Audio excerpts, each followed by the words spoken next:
Thank you for joining us. It's a pleasure having you around in Jos. You're telling me about you doing about 2 years in Jos before you went to your under 17 camp. How was the feeling like coming down from the airport and back to the city? No, it was good. It feels good to be back. It's been ages since 2010. Yeah. I haven't touched down in Jos, and you know, it just brought back a lot of feelings, memories, and I'm happy to be back.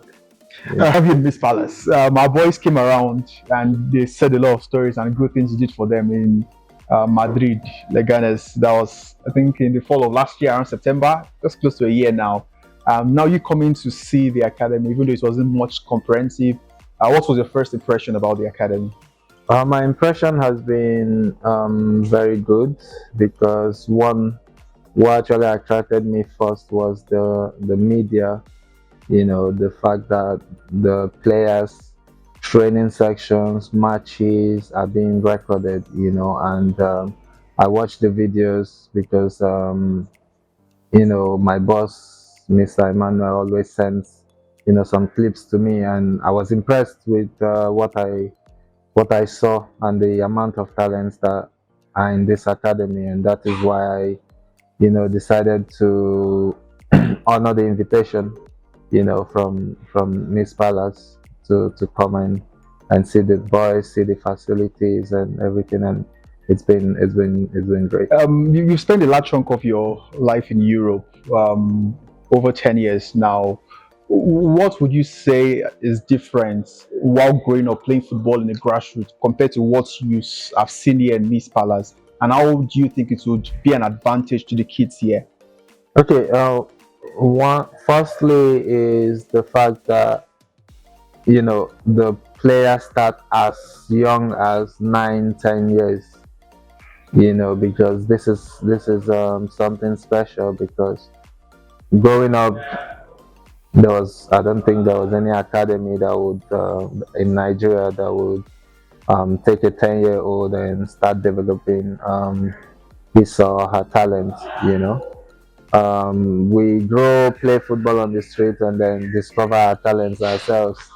And this is something that the European people um, do very well. This is an advantage they have over us because they start from as young as 5.